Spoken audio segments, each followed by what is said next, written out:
e partimos. Essa é a aula 20.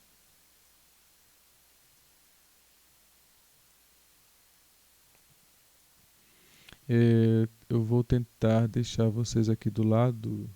Deixa eu ver que eu não estou vendo o que vocês estão escrevendo aí. Deixar vocês aqui do lado.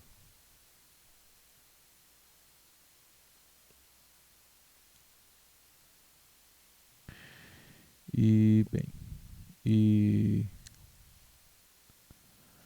então vamos para a leitura, né? Ah,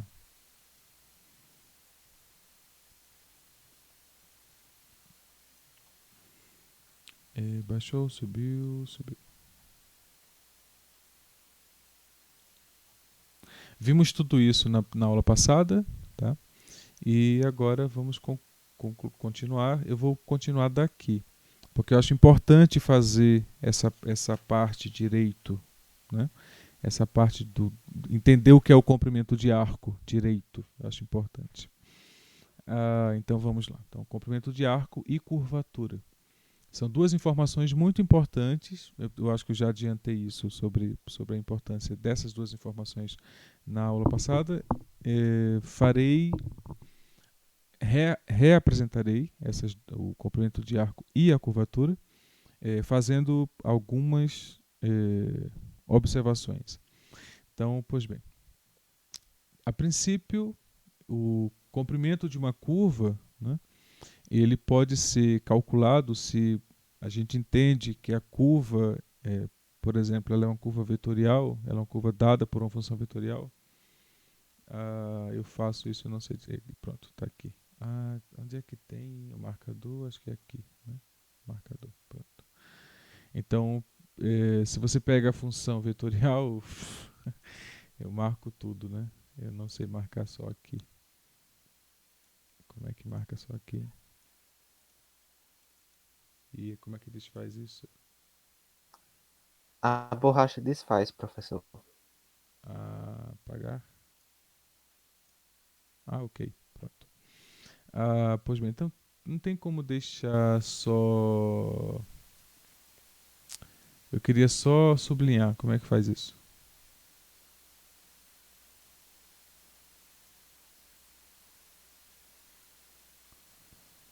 Deixa eu ver se isso aqui sublinha.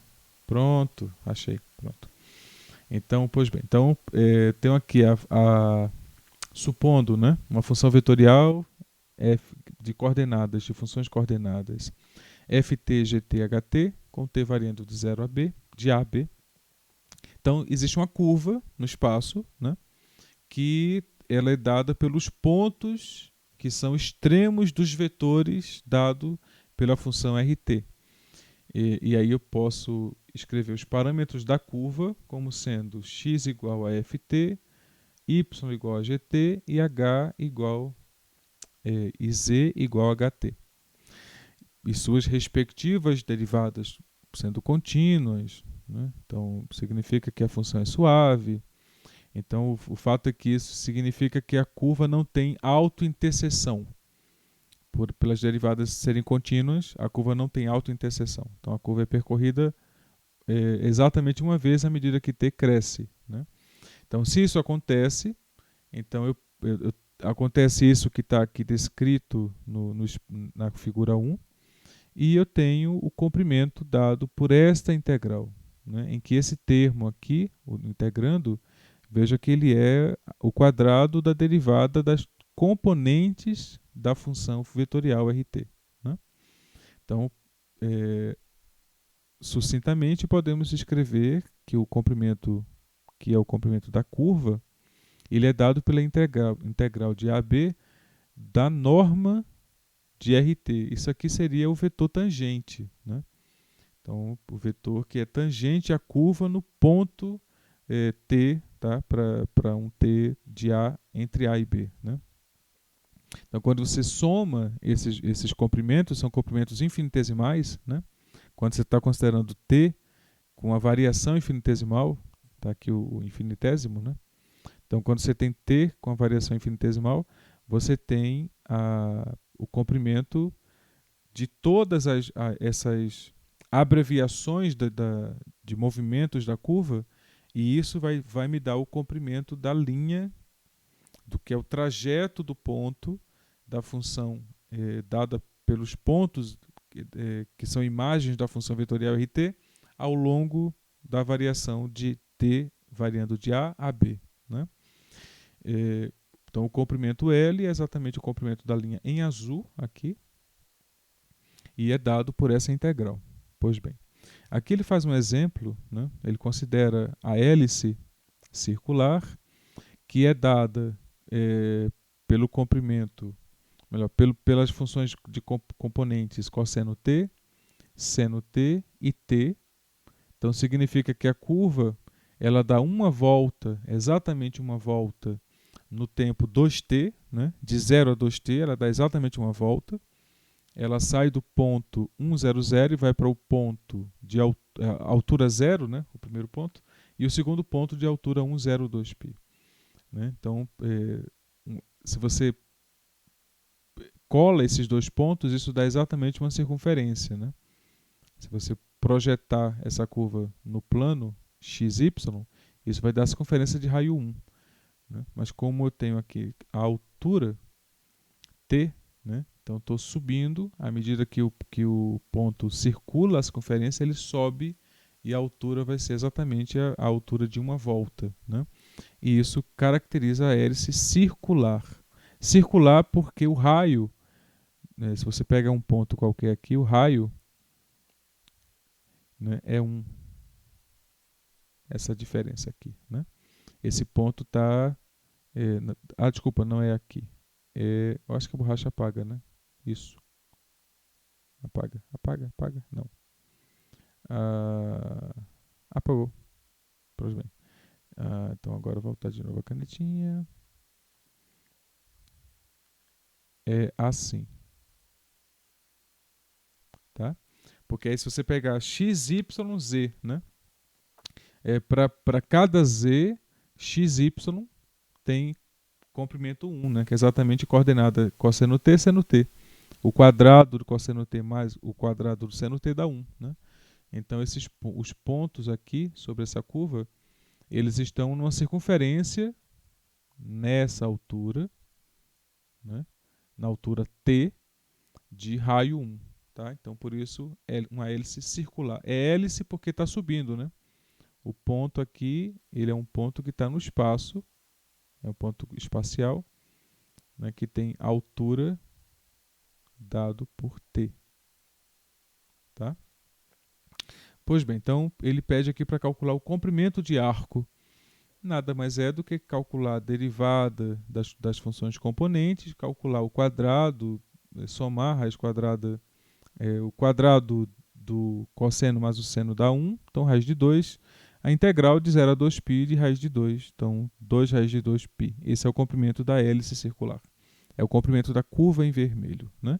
Esse é o comprimento, se você entenda que esse L aqui, literalmente é o equivalente a você pegar desse ponto aqui uma linha, em que aqui você tem esse outro ponto, né, o ponto P e aqui o ponto Q, e você tem esse comprimento aqui como sendo o comprimento equivalente ao traço da curva no espaço. Né? Esse é o comprimento dado por essa integral. Tá? Aí tem o seguinte fato, que é o seguinte. Essa curva aqui ela está dada por essa parametrização, mas eu poderia ter uma outra parametrização que me desse exatamente a mesma curva como objeto. Né? Porque isso é possível e fácil de fazer. Por exemplo, aqui eu pego a curva dada por essa representação aqui, que é a cúbica retorcida, e eu posso mudar a parametrização, claro que vai mudar a variação da variável, né, u, ela muda, agora é de 0 ao logaritmo de 2, aqui seria de t de 1 a 2. Né? Mas o fato é que a imagem que é gerada tanto por R1 quanto por R2 é a mesma curva. Então significa que eu tenho duas parametrizações para o mesmo objeto espacial, que tem o mesmo comprimento de arco.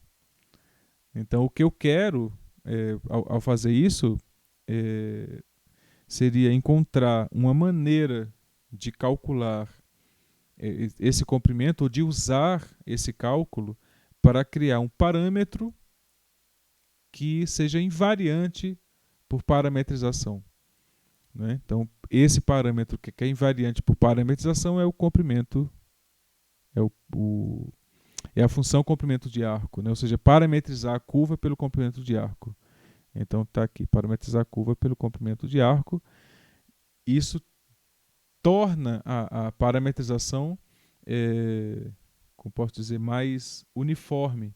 Então, ao invés de você estar se preocupando se a parametrização que você está usando, se ela é desse tipo ou daquele, quando você parametriza pelo comprimento de arco, você tem essa outra forma de determinar a curva, né? Que essa parametrização que você vai estar usando, ela é independente das outras parametrizações que você vinha a usar. E o que você definir a partir desse parâmetro é invariante por parametrização, né? Então, e o que você vai estar usando é literalmente essa função aqui. Você pega a função ST, observa que a integral é de A a T. É bom fazer essa observação aqui, porque eu estou calculando a derivada em du, né? Então significa que eu estou usando o teorema fundamental do cálculo. Estou dizendo que eu pego a função R, o módulo do R'(U) e defino, ela é contínua, na verdade ela é até diferenciável, mas ela é contínua, e é suficiente que ela seja contínua para que ST seja diferenciável. Então essa função ST é diferenciável em t.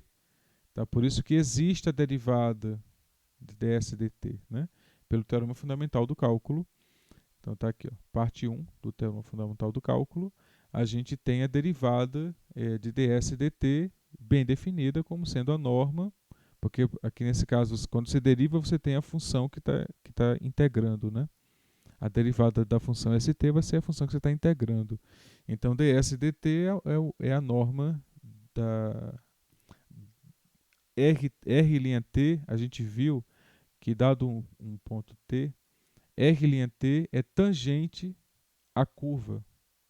R'(T) é um vetor tangente à curva no ponto RT, né? Então, a derivada ds dt é a norma desse vetor.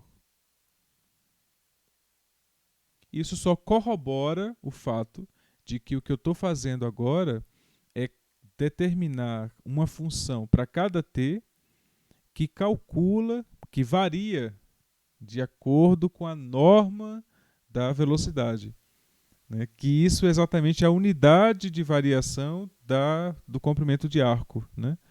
É a unidade de variação do comprimento de arco. Então agora eu tenho uma forma que é invariante por parametrização de determinar o comprimento ou a variação dos pontos sobre a curva. Então a forma de essa seria a forma de evidenciar qual é a relevância de fazer a definição dessa função e de usar esse parâmetro, né?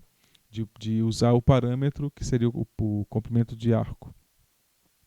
E a parametrização é simples, né? Você considera, por exemplo, aqui a hélice circular, de novo, e para encontrar a parametrização, você define a função ST, né? E define que isso aqui, para cada t, né? Isso vai ser o S. Então, S é igual a raiz de 2t. Significa que aqui onde tem t, você vai colocar S sobre raiz de 2.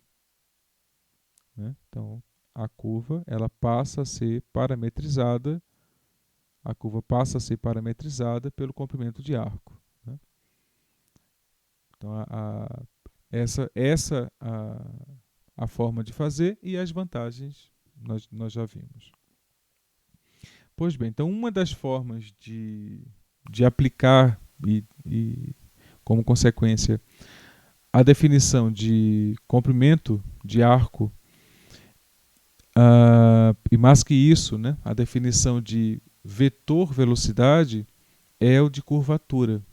Uma das noções que vamos ter é a de curvatura.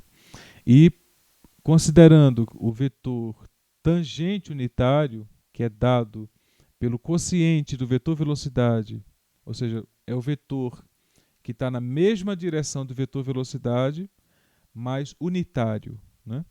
Então observa aqui a curva e eu tenho para cada ponto o vetor vermelho é exatamente o vetor tangente unitário. Tá? Então são os pontos que estão aqui sobre essa curva. Esse vetor, nós podemos usá-lo para determinar a curvatura, porque a curvatura, eu vou ler o que está aqui, né? A curvatura de C em um dado ponto é a medida de quão rapidamente a curva muda de direção no ponto. Ou seja, então eu tenho um ponto aqui, observa que a variação deste ponto para este ponto é uma variação brusca. Observa que os vetores eles mudam bruscamente, então aqui eu tenho uma curvatura maior. Quando eu procuro aqui uma outra seção da curva, eu tenho uma variação menor entre a direção dos vetores tangentes. Né? Então significa que aqui eu tenho uma curvatura menor. Então, portanto, definindo a curvatura como sendo a medida do quão rápido a curva muda de direção no ponto, eu posso definir a curvatura como sendo a derivada da variação do vetor tangente em função de S. E essa seria a forma sucinta de definir curvatura. Lembrando que T é o vetor unitário tangente, que é dado por essa expressão, e que S é o comprimento de arco. Tá? S é a função que é dada a partir da integral de A a T de R' de U du. A norma disso. Tá? Então, S é o comprimento de arco, é o que está aqui, é a função que está aqui. Dada a curva, lembrando que a curva C, que eu estou definindo a curvatura, né, da curva, ela é definida como sendo a curva em que as componentes elas são Ft, Gt,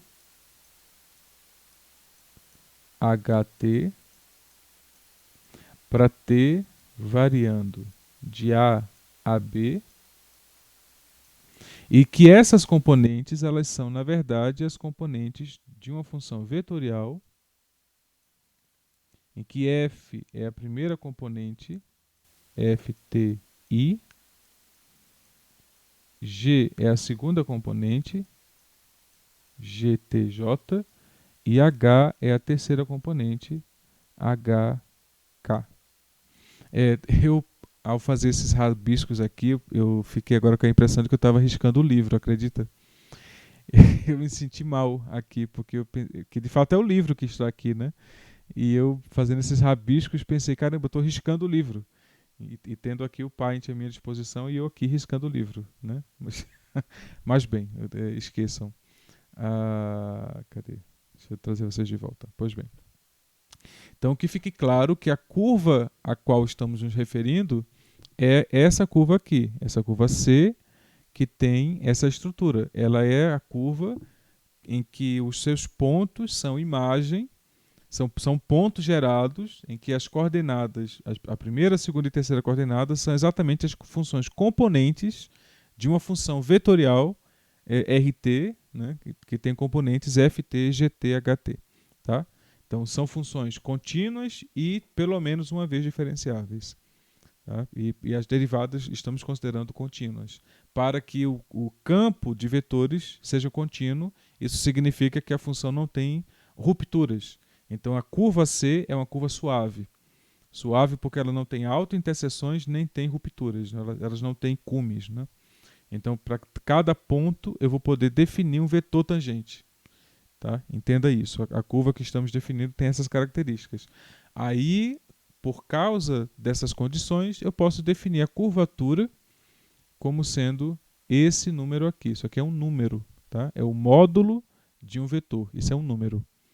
Tá? Então, para cada K, né? Para cada S, na verdade, eu vou ter um valor de K. Nesse aqui depende de S, né? E S depende de T de forma implícita, né?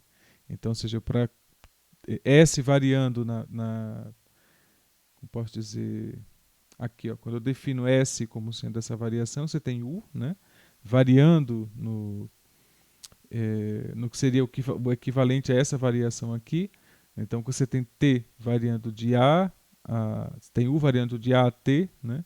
Então S de T vai ser essa integral. Então você tem essa função associada à variação de U a T, ou seja, para cada T você tem um ST associado, né?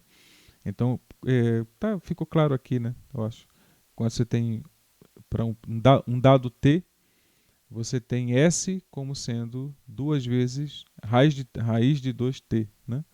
Então, ou seja, o S ele está diretamente relacionado à variação de t, né? Então, aqui ele faz a reescrita usando a regra da cadeia, ele reescreve a expressão da curvatura. Pois bem, o fato é que dt, dt, né, seria como S depende de t, então isso seria a derivada de t em S multiplicado pela derivada de S em t, porque S é uma função de t, né? Então dessa igualdade aqui, podemos observar que K, em verdade, seria o módulo disso aqui, né? Então seria dt dt quocientado por ds dt, né? Então,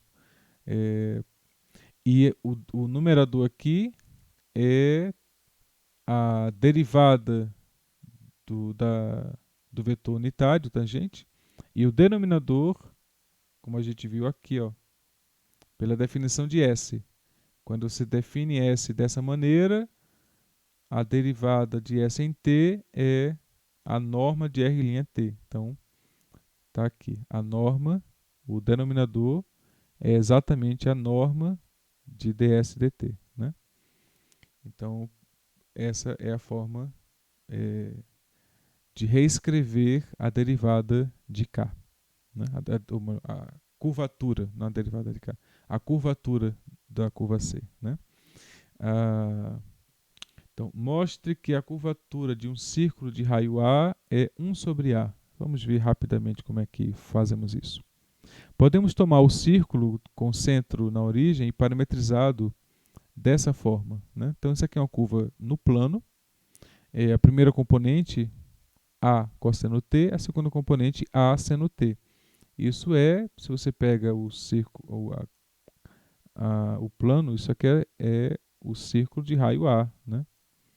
Dado por então, dado um ponto aqui, isso aqui é o RT para algum t, t aqui variando de 0 a 2π, né? T varia de 0 a 2π, o raio está aqui, A, né?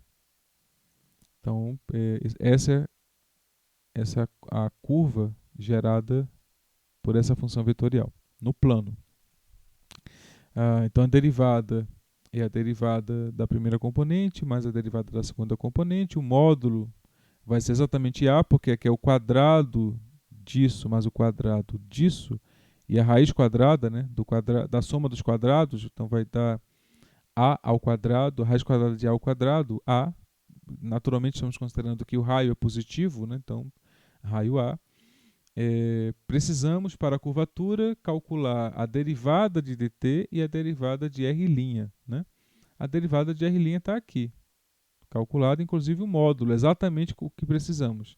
Então o que falta agora é calcular o módulo do vetor unitário, da derivada do vetor unitário, né? Então calculo o vetor unitário, pois eu tenho quem é RT e quem é o módulo de RT. Quocientizo, então é A, então fica menos seno de t cosseno t. Isso é o vetor unitário. Derivo, então menos cosseno t menos seno t. E agora tomo o módulo. O módulo é 1, né? Portanto, a curvatura é 1 sobre A. Então fica bem interessante, né? Ou seja, dado um círculo de raio A, a curvatura depende do raio. Dado o raio, a curvatura KT é é constante e é o inverso do raio. Ou seja, quanto mais longe, isso é bem interessante, quanto mais longe da origem, menor a curvatura. Estão observando isso? Quanto mais longe da origem, maior é o raio, menor é a curvatura. Então, se eu pego aqui uma circunferência pequenininha, então ela curva muito rápido. Se eu pego uma circunferência grandona, ela curva devagar, né? E aí a gente pode entender o seguinte: se você pega uma circunferência que tem raio 1000, então significa que para uma variação de arco, né? Ou seja, é necessário aqui, ó, eu pego 30 graus. Observa que eu tenho aqui uma variação de arco pequenininha. E com 30 graus lá, com raio 1000, eu vou ter uma variação de arco grandona, né? Então significa que essa curva aqui ela tem uma curvatura muito pequena. Tá? É 1/1000, né? 1/1000. Então significa que numa pequena variação angular, eu vou ter uma pequena variação de pontos. Aqui é o contrário. Para uma pequena variação angular, eu vou ter uma abrupta variação de pontos, né? Nesse ponto aqui, o vetor tangente é vertical. Nesse ponto aqui, ela já está aqui. Ó. Nesse ponto aqui, o vetor tangente é vertical. Nesse ponto aqui, ele está com angulação pequena ainda, comparada a isso aqui, né? Ele só vai ter uma angulação mais aguda mais à frente, né? Tá, então veja que a angulação aqui vai mudando suavemente, né? Bem suave aqui. E aqui é bem rápido, né? Mas bem, então isso mostra o que é a curvatura. A curvatura, lembrem, vou ler exatamente como está aqui. A curvatura de uma curva é em um dado ponto, é a medida do quão rapidamente a curva muda de direção no ponto. O que significa mudar de direção? Mudar de vetor velocidade, ou seja, mudar o vetor tangente unitário. Quão rápido ela muda o vetor tangente unitário. Né? Então a curvatura está diretamente relacionada à variação do vetor tangente unitário. A gente pode definir explicitamente com relação ao comprimento de arco e depois explicitamente com relação às derivadas do vetor unitário e do vetor velocidade, né? Então, nesse caso, é a norma da variação do vetor tangente unitário quocientado pela norma da velocidade. Isso te dá a curvatura. Tá? Então, e vimos aqui que a curvatura de um círculo de raio A é 1/A, e aqui está uma exposição sobre uma interpretação disso. Né? É possível escrever a curvatura ainda de outra forma. Nesse caso, dependendo apenas e exclusivamente das derivadas, primeira e segunda, do vetor, da função vetorial. Agora, observa que aqui eu tenho um produto vetorial. Né? Então, isso aqui vai gerar um vetor, R', R', isso aqui vai gerar um vetor que, a princípio, né, estaria na direção estaria na direção do vetor.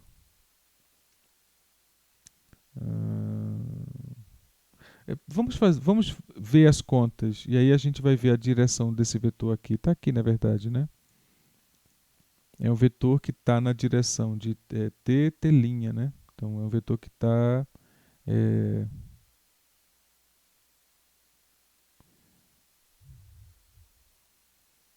ok.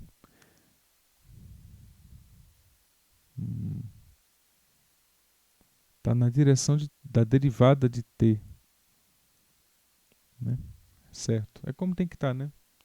Porque a curvatura está nessa direção, né? A curvatura tem essa modulação, né? Pois bem. Então vamos lá. A dedução dessa expressão. Né? Se eu considero o vetor unitário, o vetor tangente unitário, como sendo a derivada da função vetorial cosentado pelo módulo da derivada, e sei que a derivada da função S, que é dada pelo comprimento de arco, é o módulo do vetor velocidade, então eu sei daqui, eu sei isto, da primeira afirmação, né? Eu ponho R' em evidência, R' vai ser T vezes o módulo de R'. Mas R' é ds dt, então R', é, o módulo de R', né, é ds dt. Então R' vai ser ds dt vezes t. Ds dt é um número, tá? Isso aqui é um escalar, vezes um vetor, tá? Então por isso gera um vetor. Pois bem. Então o que é que temos? Usando a regra do produto, o que é que temos? O produto, né? Duas funções, dst dt. A gente tem a segunda derivada dada pela derivada dessa função, que multiplica esta, mas a derivada, essa função que multiplica a derivada da segunda. Né? Pois bem, sim, temos o seguinte, o módulo de t é igual a 1. Pois bem, e como é que a gente calcula a norma? Né? A norma é a raiz quadrada do produto interno de t por t. Se isso é igual a 1, então é porque o produto interno de t por t é igual a 1. Aí eu calculo a derivada aqui dessa equação. Desse lado, eu vou ter a derivada duas vezes a derivada de t aplicado à derivada de t. E do outro lado, zero. Isso implica que t é ortogonal à derivada de t. Então, o vetor t é ortogonal ao vetor t'. Né? Ou seja, na verdade, para todo o campo de vetores unitário, isso vai acontecer. Né? Então, todos os vetores que estão sobre os vetores que têm comprimento 1, ou, na verdade, comprimento... todos os vetores que têm comprimento fixo, né? Nesse caso aqui é 1, mas poderia ser k, porque quando eu apliquei a derivada, deu zero aqui porque aqui é uma constante. Né? Então, todo vetor que tenha comprimento constante vai ter vai satisfazer essa condição, ou seja, o seu vetor tangente, mas o seu vetor velocidade, ele é ortogonal a t, né? Então o que ocorre é que aqui nas conferências, por exemplo, isso acontece, mas espaço, pronto, aqui. Então você pega uma curva, o que acontece é que quando você pega na verdade é o raio aqui, né? Você pega o vetor t, você pega a curva rt, aí pega o vetor unitário t, o vetor t', ele é ortogonal ao vetor t. Se a norma de t for 1, como é, porque a gente chama o vetor t, ele é o vetor unitário, né? Porque esse t aqui, ele é exatamente r' quocientado pelo módulo de r'. Né? Então, vetor unitário na direção da velocidade. Então, ou seja, a derivada do vetor unitário é ortogonal ao vetor t. Tá? Então, informação importante. Pois bem, então significa que isso aqui, esse vetor t e t' são vetores ortogonais, né? Então, isso aqui está na direção normal ao plano gerado por t e t', né? Só para entendermos É a direção desse vetor aqui, exatamente o que eu estava procurando, né? Esse vetor R', R2' está na direção normal ao plano gerado por TT'. Tá? Então ele está saindo desse plano aqui. Porque R' está na direção de T, R2' está na direção de T', o produto vetorial deles vai estar na direção normal, né? Ao plano gerado por TT'. Pois bem, é esse vetor que vai gerar a curvatura. Veja que interessante, né? É a norma desse vetor, o módulo desse vetor quocientado pelo módulo, isso aqui seria a proporção, né? Porque você tem esse vetor aqui, que é R' vetorial R2', aí você calcula a norma dele. Pois bem, a norma dele não é a curvatura, mas é proporcional à curvatura. A curvatura é proporcional ao módulo desse vetor. E quem é a constante de proporcionalidade? É o inverso, é 1 sobre a norma da derivada ao cubo. Esse é o fator de proporcionalidade. Né? É exatamente isso que é dito aqui. Ó. Você pega o vetor R', R2', o vetor R' vetorial R2', e não normaliza, né? Você recua ele, na verdade, né? Você diminui ele, porque isso aqui em geral é grande, né? Você você proporciona ele, né? Você modula ele pela velocidade ao cubo, pelo módulo da velocidade ao cubo. E aí isso sim vai dar a curvatura. Isso é fantástico, né? Essa interpretação, né? Ou seja, ver a curvatura por esse ponto de vista é bem interessante. Pois bem, então aqui teria um monte de contas técnicas, tá? Eu prefiro deixar essa visão de que é isso aqui. Prefiro deixar assim. Então, aí tem aqui umas contas técnicas que eu não acho interessante a gente ver agora, tá? Se vocês tiverem dúvidas na leitura que vocês podem fazer aqui, então aí vocês me apontam as dúvidas. Aqui tem outra maneira de escrever a curvatura, considerando, nesse caso, uma curva planar. Né? Considerando a curva plana, então você tem uma curva no plano, né?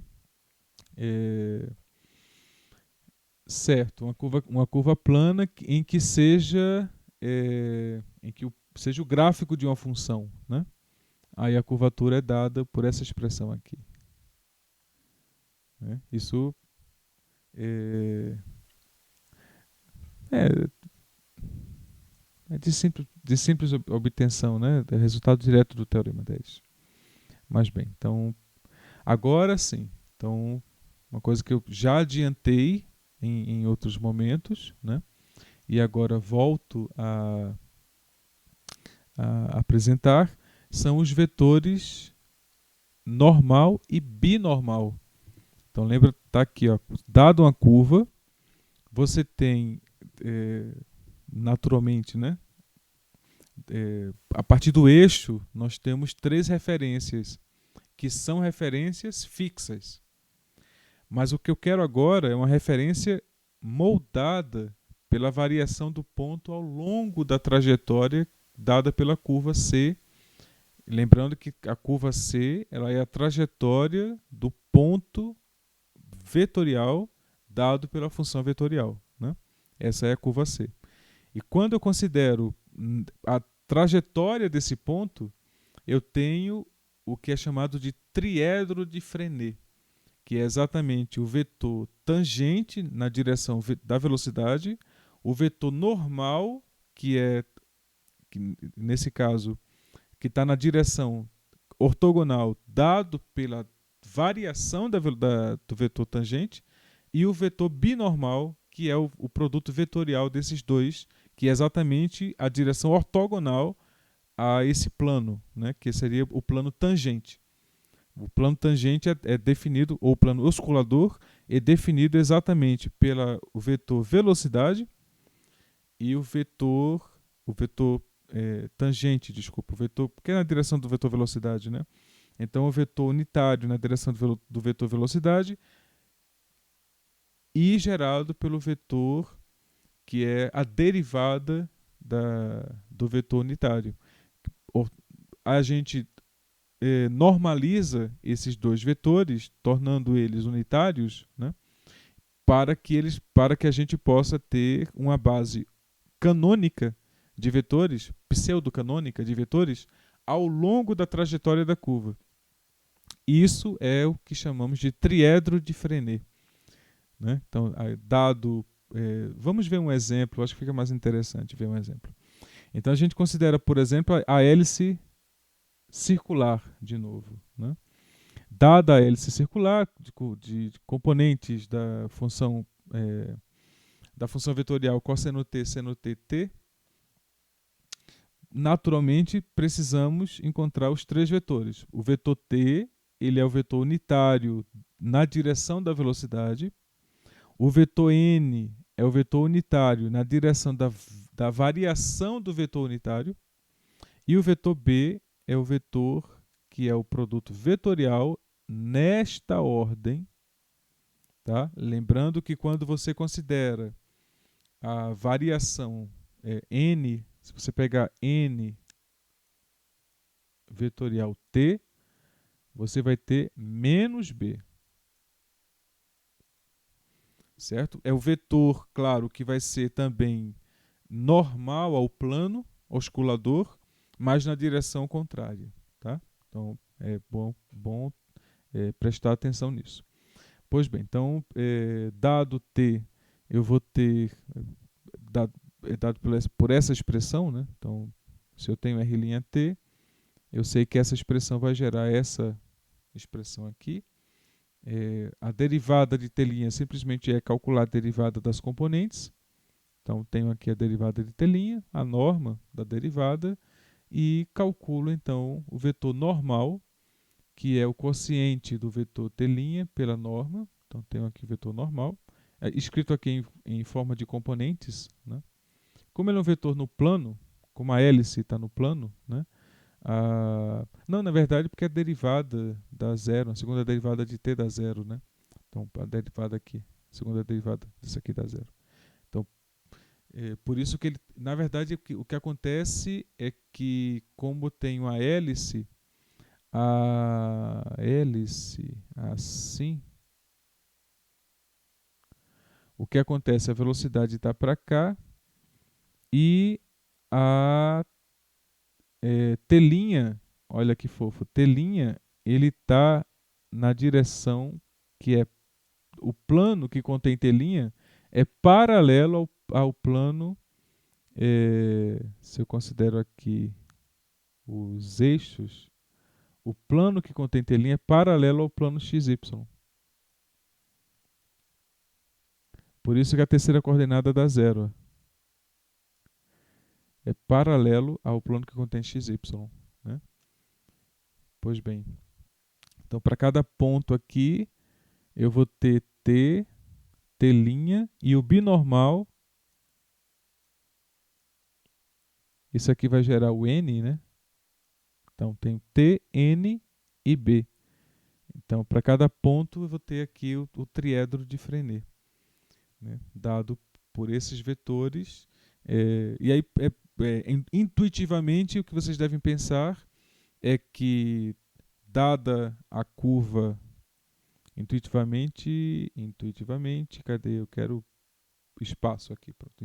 Intuitivamente, o que vocês devem pensar é o seguinte: dado o espaço, eu tenho a função vetorial, RT, tenho uma curva associada a essa função, E nesse ponto aqui, eu vou ter o vetor velocidade, t, que eu já vou considerar t, melhor, vou ter o vetor velocidade, considero o vetor unitário na direção do vetor velocidade. Como ele é unitário, a variação desse vetor vai ser ortogonal ao próprio vetor naquele ponto, lembrando que é pontual essa relação, tá? Quando eu mudo de ponto, esses vetores eles vão girando. Se a curva tem torção, esses vetores vão girando, né? Então é como se fosse uma mola. Pega uma mola, por exemplo, né? No espaço. Se você pega uma mola no espaço. Então, à medida que você, nesse ponto aqui, você tem, por exemplo, esse referencial. Nesse ponto aqui, você vai ter esse referencial. Né? Então, os pontos, os vetores vão girando, né? O que caracteriza o que vamos chamar de torção. A torção é calculada exatamente usando essa variação desses vetores. Né? E a curvatura, já vimos, calculada em função do vetor tangente unitário. Né? A curvatura. A torção já é uma outra, a torção é espacial. A torção só existe no espaço. Né? No plano, nós temos apenas curvatura. Como a torção precisa, porque a torção precisa do vetor binormal, mas o vetor binormal só existe no espaço. O vetor binormal é zero no plano, né? Então, portanto, curvatura zero. Torção zero no plano. Existe curvatura no plano, mas não existe torção. No espaço existe curvatura e torção. Tá? A torção pode ser nula, naturalmente, se você tem uma curva como uma hélice, né? Ela tem curvatura. Eu creio que ela tem torção também, porque existe variação do vetor binormal, né? Ela tem torção também. Então, uma circunferência não tem torção, né? Ela tem curvatura, mas não tem torção. Uma circunferência no espaço, né? Ela tem curvatura, mas não tem torção. A hélice circular, eu acredito que ela tenha torção, porque ela tem a variação do vetor binormal, né? À medida que você varia o, o, o vetor tangente, vai variando, né? Ele vai mudando de inclinação. Ele é horizontal no ponto inicial e vai mudando de inclinação. Então, esse plano muda de inclinação, portanto, o vetor normal ao plano também muda de inclinação. Portanto, existe torção, né? Mas bem, creio que tenha ficado é, apresentável esses três vetores. Eu acho muito bonito assim, essa construção, né, desses três vetores. Mas bem, então podemos continuar. Aí tem aqui exercícios e... sim, tem uma coisa que eu vou pedir para vocês, que é um projeto extracurricular, vamos assim dizer. Vocês fazem se tiverem tempo de fazer, tá? Que é dado por isto aqui. Começa aqui. Que é o movimento no espaço, velocidade e aceleração. E olha o que é que aparece aqui. Ó. Em particular, seguiremos os passos de Newton, usando o método para deduzir a primeira lei de Kepler para o movimento planetário. E vai ser exposto, na verdade, aqui as leis a prova das leis de Kepler usando a notação, a estrutura que Newton gera, né? E esse seria o projeto. Vocês estudarem as leis planetárias e prová-las a partir do que estamos estudando. É suficiente o que estudamos para provar as leis de Kepler e foi exatamente assim que Newton fez, né? Então aqui está exatamente essa exposição, considerando algumas considerações, você chega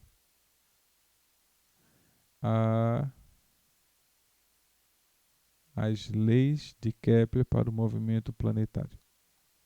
Tá? Então, isso aqui eu deixo como um projeto para vocês fazerem e me entregam quando vocês puderem, tá? E com isso concluímos o capítulo sobre funções vetoriais e já inicio em sequência o capítulo sobre derivadas parciais. Por que faço isso? Porque nós precisamos usar habilmente o tempo, pois temos pouco, tá? E é possível, em pouco tempo, fazer uma exposição que eu acho adequada do que é uma função de várias variáveis e o que seria a compreensão de limite e de continuidade para essas funções. Eu acho que conseguimos fazer isso em 30 minutos tranquilamente. Tá bem? Vocês têm alguma dúvida até o momento? Alguma colocação?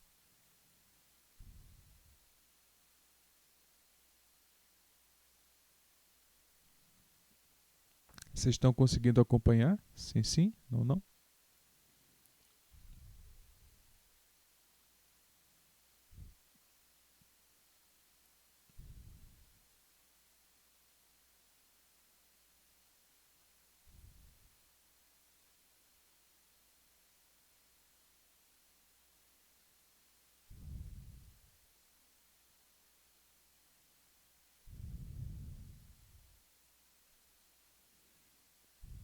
Ok.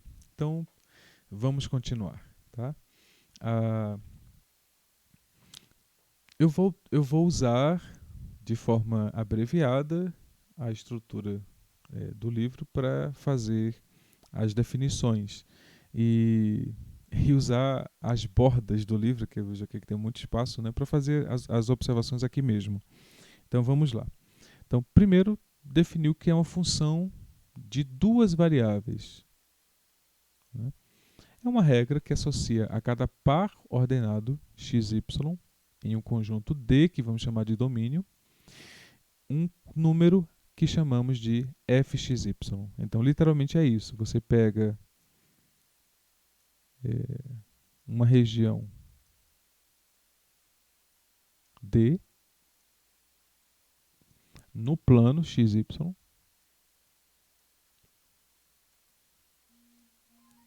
e para um ponto P que está em D, você associa um ponto f de xy,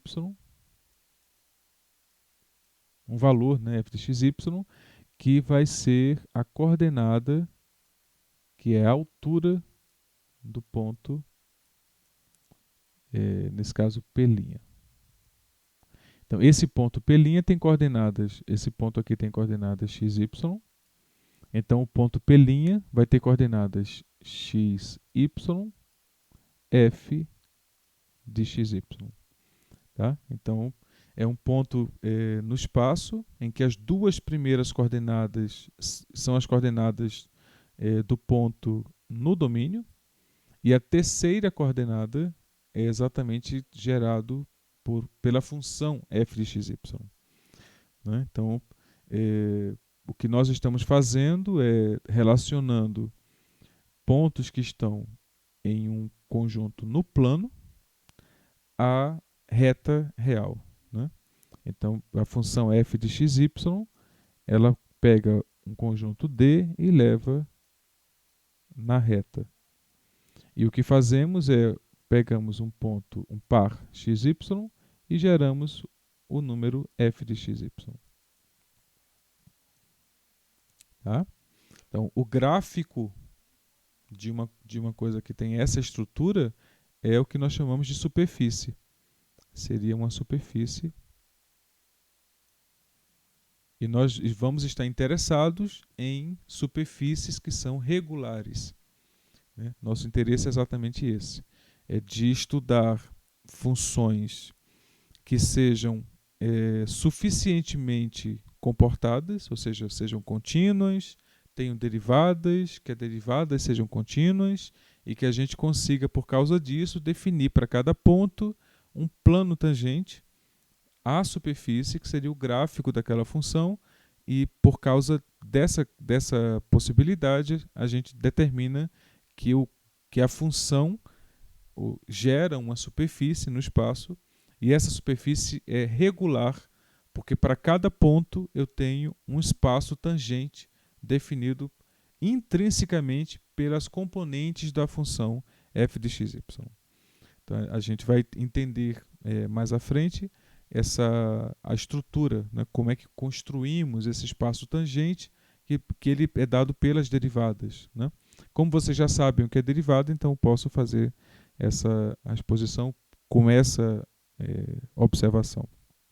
Mas bem, então x e y são podem ser chamadas, né, de variáveis dependentes e z seria variável dependente, melhor, x e y independentes e z é variável dependente. A gente considera z em função de x e y, né?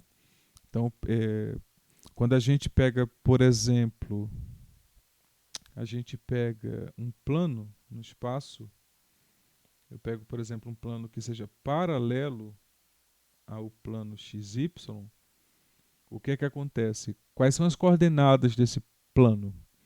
Você determina um valor para z e deixa xy variar, né? Então isso vai dar as coordenadas de um plano na altura que é paralelo ao plano XOY e que corta o eixo z na altura z igual a k, por exemplo, né?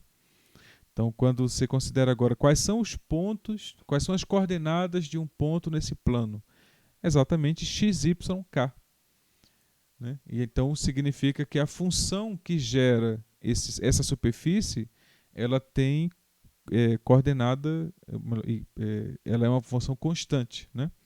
Então a função fxy, nesse caso, seria a função que pega qualquer ponto xy do plano e leva no número k. Então o gráfico, naturalmente o gráfico dessa função, essa é uma função linear, o gráfico dessa função é um plano, né? Então quando a gente pega aqui, por exemplo, k ao quadrado, não seria mais isso, né? O plano não seria mais isso. Se você pega agora a ideia que... Na verdade, desculpa, se fosse x ao quadrado, pronto.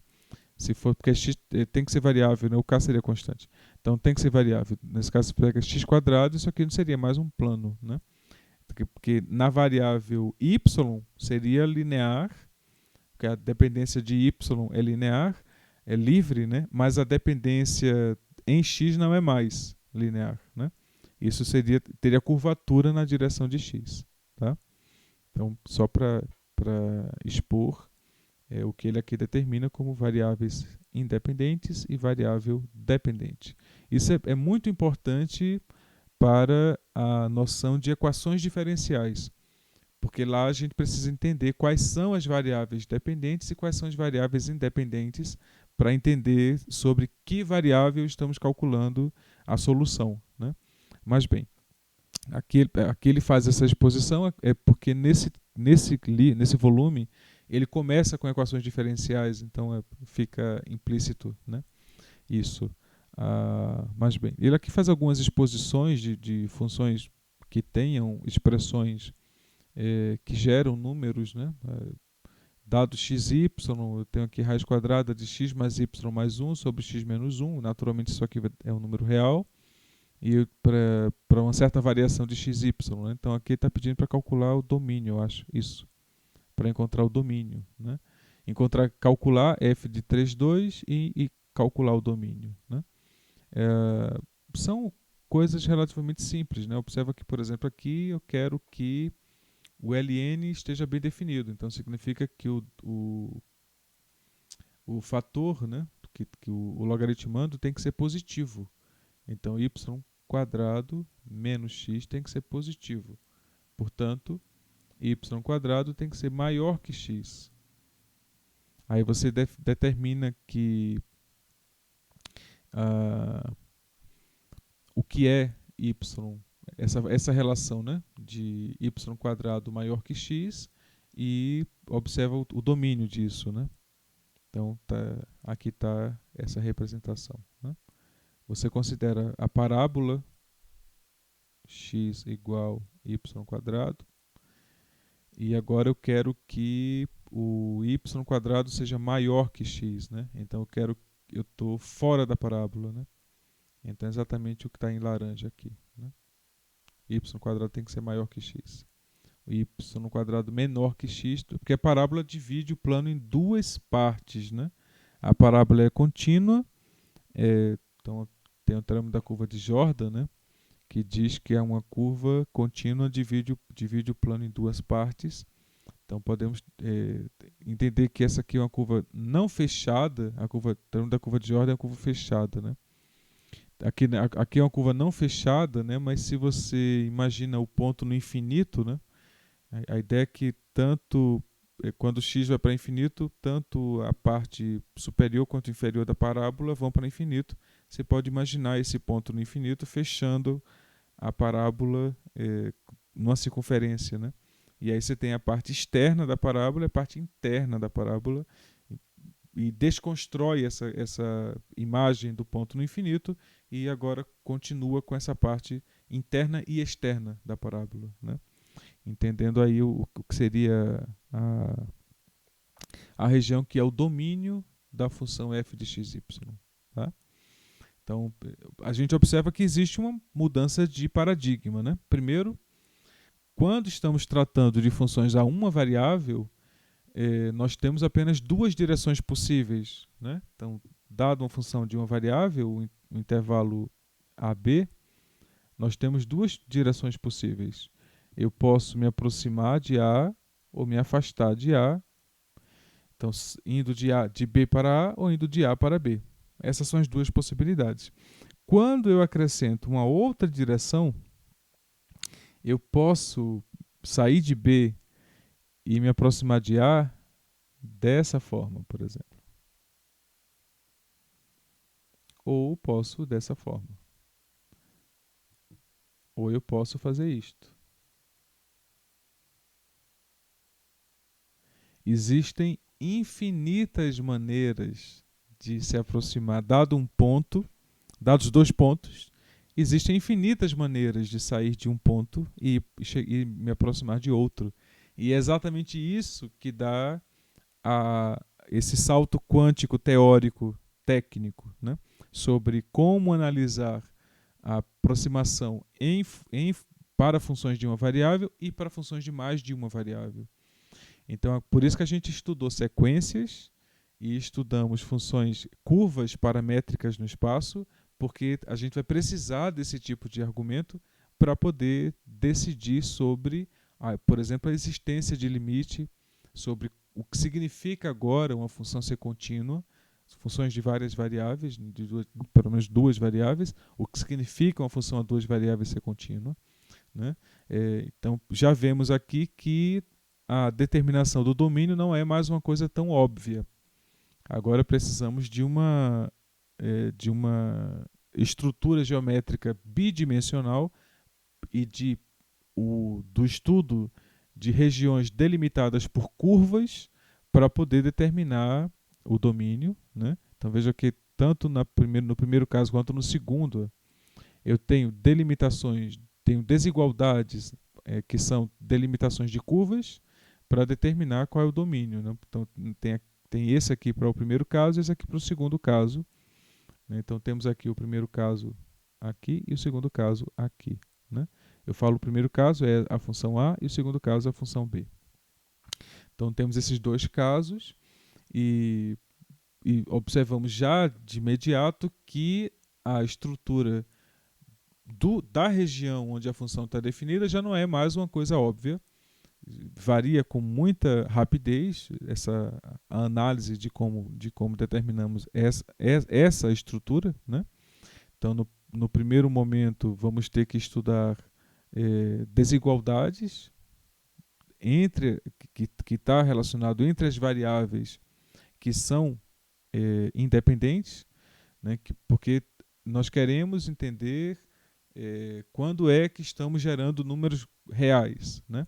A partir de y e de x e de y, quando é que estamos definindo o número real f de xy.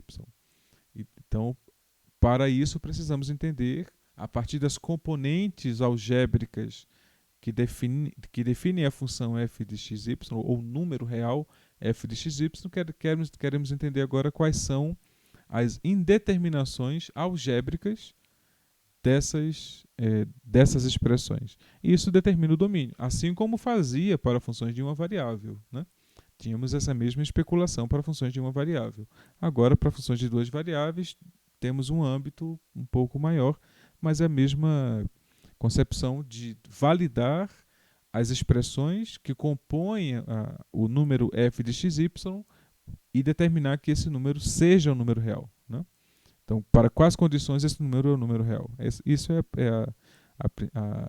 de forma geral, como determinar o domínio, né? Então, vamos seguir.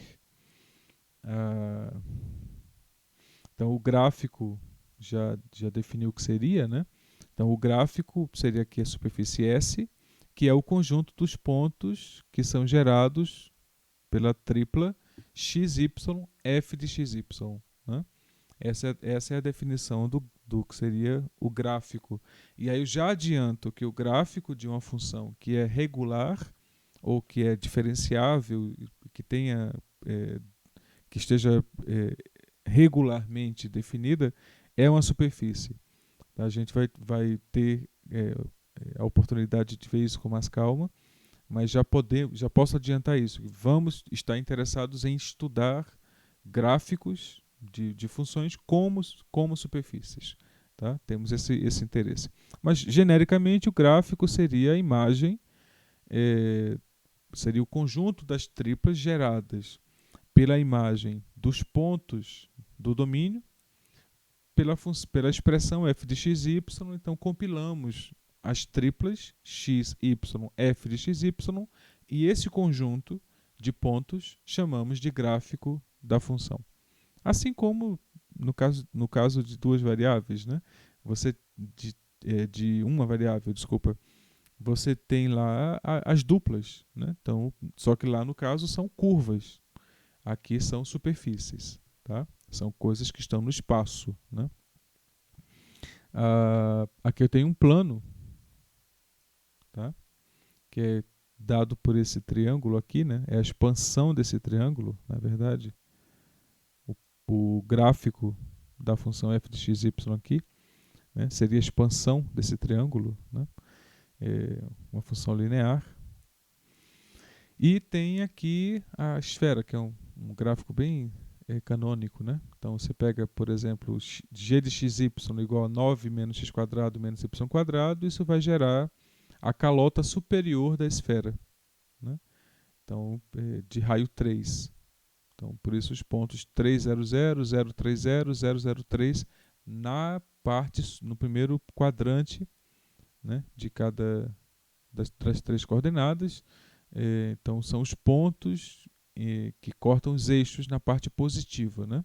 Nas partes negativas, cortam exatamente nos antípodas desses pontos, né? Desses dois pontos aqui. Claro que o ponto Z nós não vamos considerar um antípoda, porque seria a calota inferior, né? Tá? Aqui estamos com a calota superior.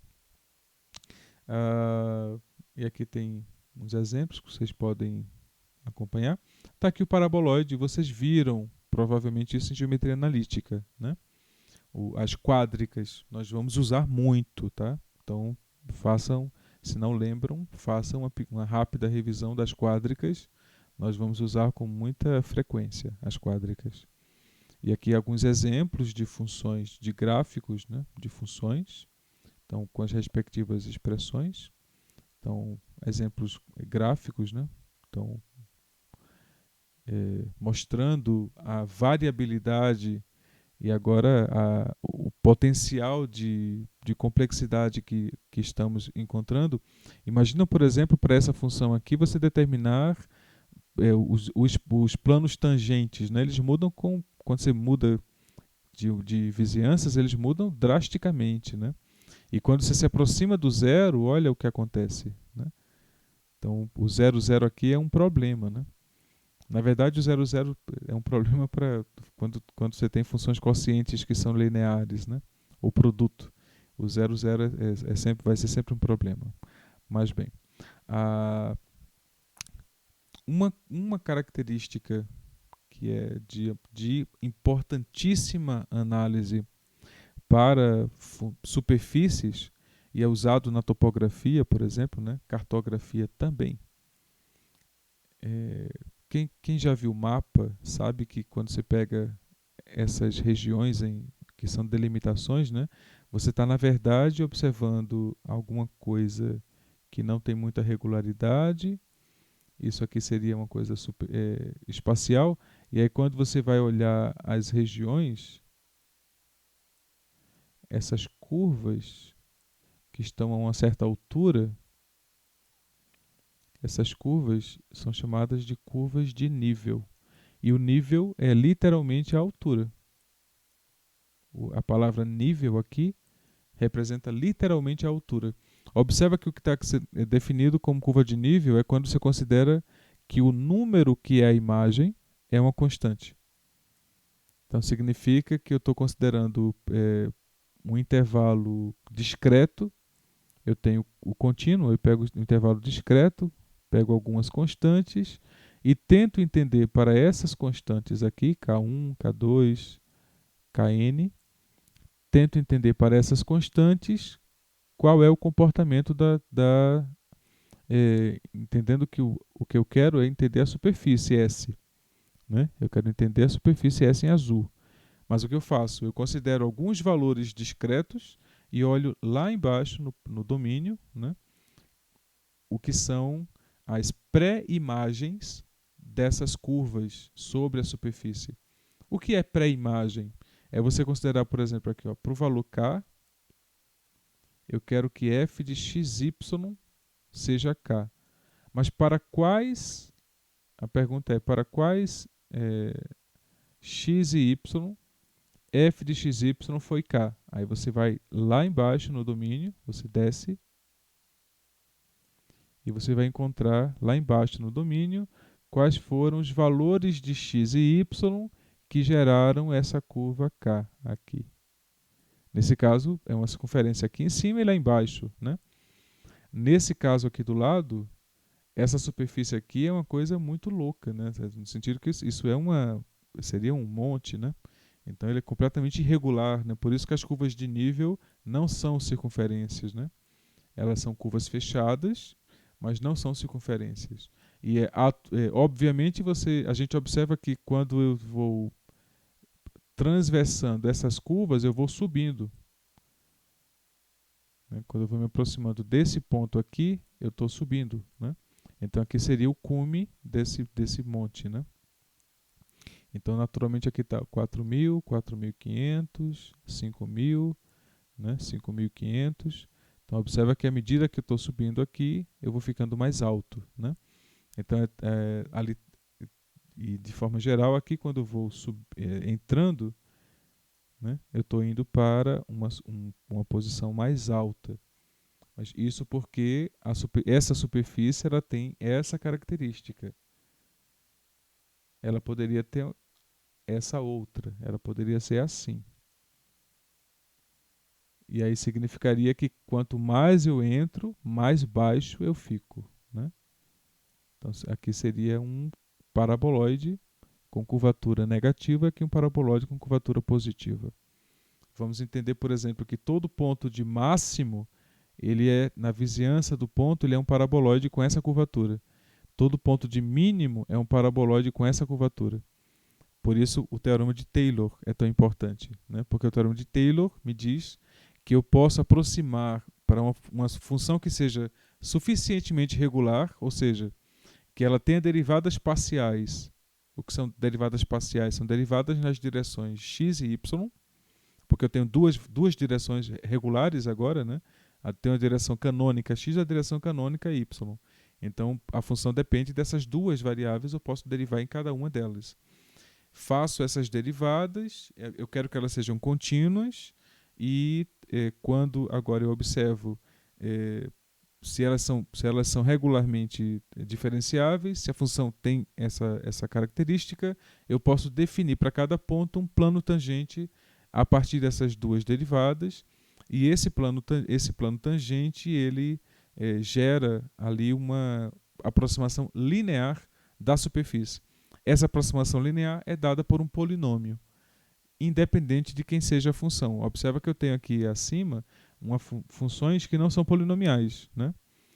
Tem aqui a exponencial multiplicando um polinômio, tem aqui a exponencial multiplicando um polinômio, e aqui eu tenho um quociente. Mas o teorema de Taylor me diz que na vizinhança de um ponto qualquer, que seja regular, eu posso aqui escrever a função f de xy e aproximá-la por um polinômio a duas variáveis.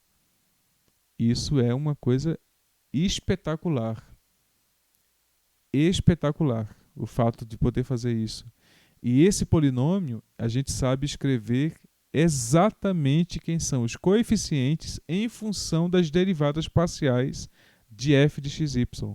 Então, ou seja, a gente consegue não só aproximar a função por um polinômio, então, ou seja, que é uma coisa que é das funções mais elementares, eu consigo escrever a função como um polinômio, e mais que isso, eu consigo manipular os coeficientes do polinômio usando as expressões das derivadas da função f de xy.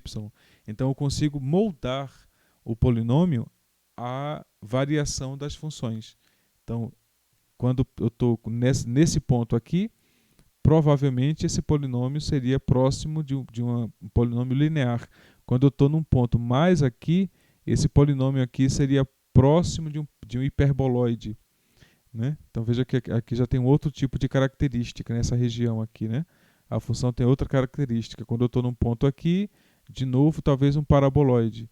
Nesse ponto aqui, talvez, de novo, um paraboloide hiperbólico. Então veja que são que todas essas superfícies que eu estou falando são quádricas.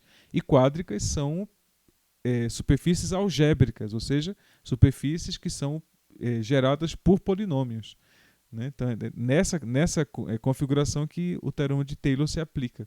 A gente vai conseguir estudar o comportamento da função f de xy, não necessariamente usando a expressão de f de xy, mas essas variações das derivadas. Né?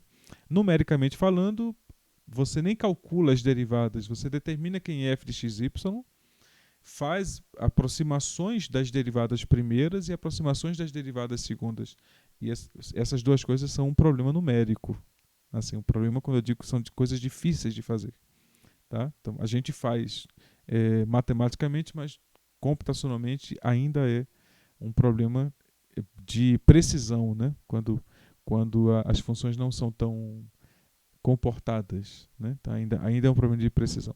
Pois bem, espero que tenha ficado claro que são curvas de nível. Vamos usar muito curvas de nível.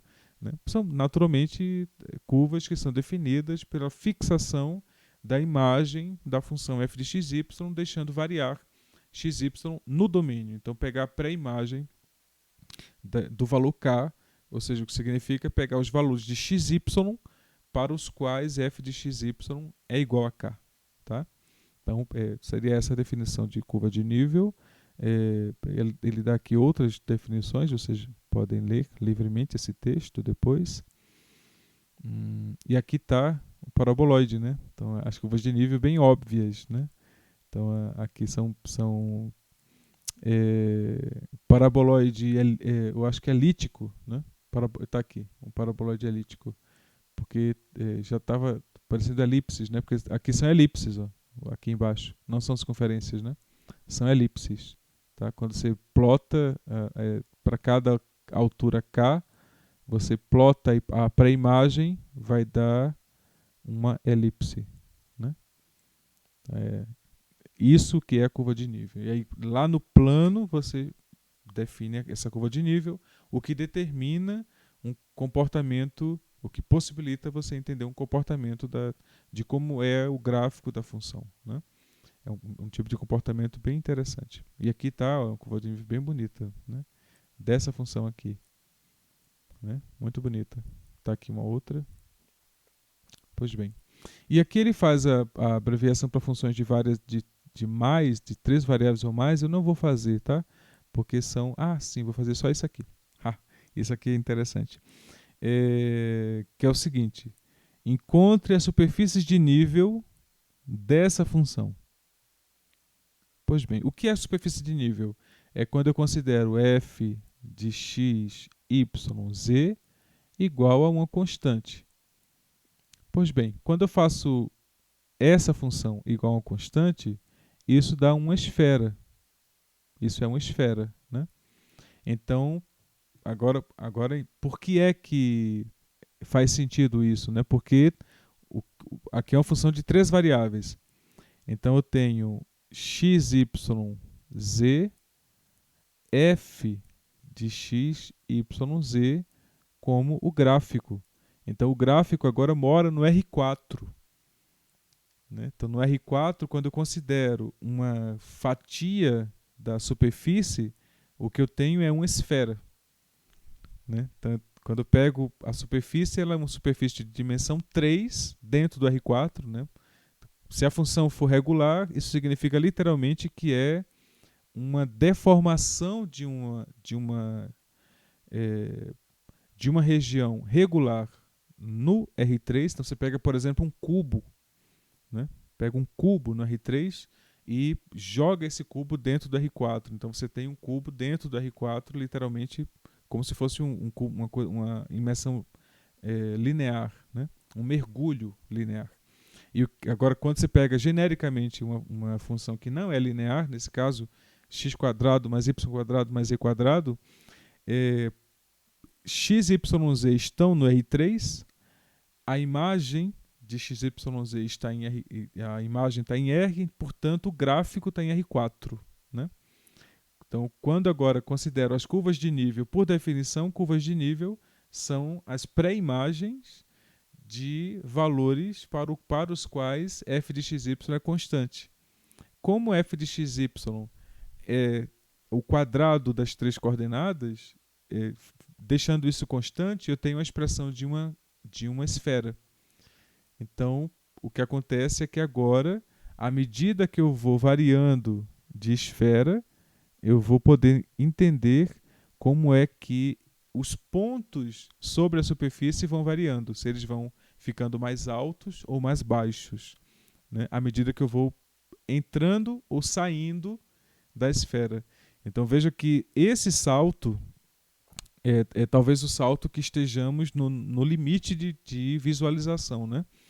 Do N2 para 2 variáveis para N3 para 3 variáveis. Né?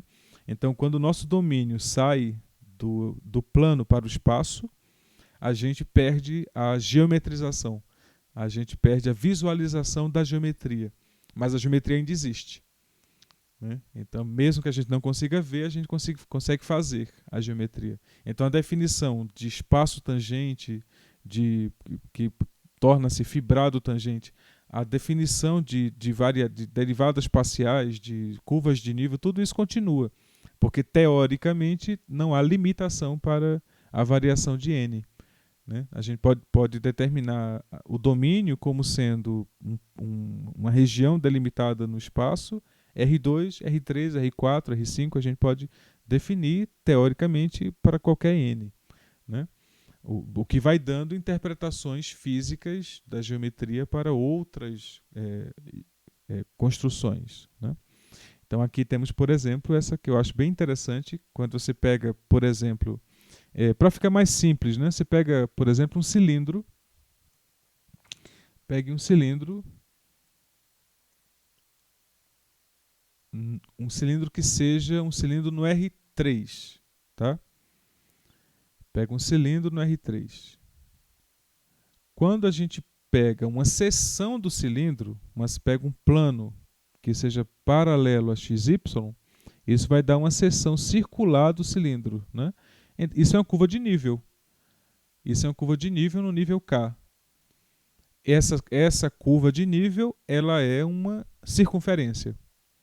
Pois bem, se a gente tiver no R4, essa mesma curva de nível é uma esfera. Então, quando eu estou aumentando a altura ou diminuindo a altura, eu estou aumentando ou diminuindo o raio da esfera.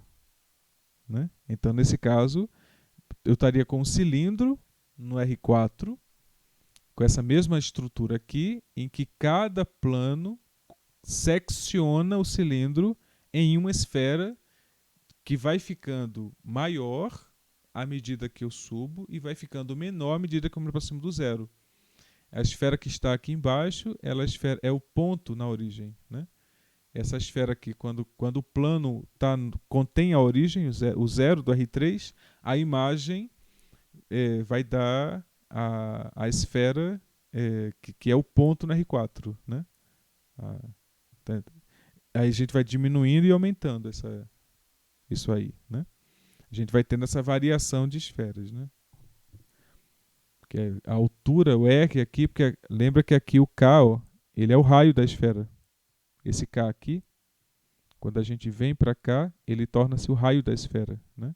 A raiz quadrada do K é o raio da esfera. Então, quando você corta o que seria o cilindro, né? Sobre essa perspectiva aqui, então estou tendo esferas que vão diminuindo, né? Então, aumentando ou diminuindo à medida que eu vou subindo ou descendo, né? Então, essa seria uma das possibilidades de visibilidade dessa geometria. E sim, sim, estudam R4, R5, sim. Mais bem. Então, achei isso aqui muito bom, dele ter colocado, né, no livro. Achei muito bom.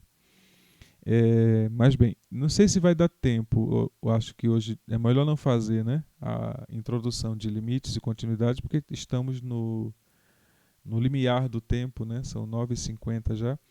Eu farei o seguinte: amanhã eu vou fazer as séries de potência e na próxima aula, então, nós fazemos limite, continuidades e já introduzimos derivadas, tá? Então, por hoje era isso. Vocês têm alguma dúvida?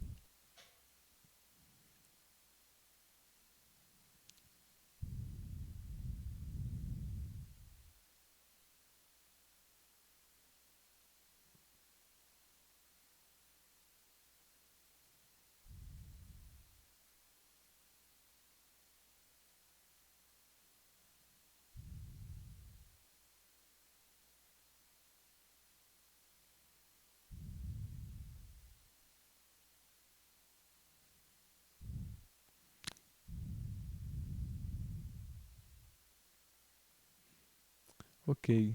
Então, boa noite, então. Aguardo a prova de vocês amanhã e na próxima semana continuamos.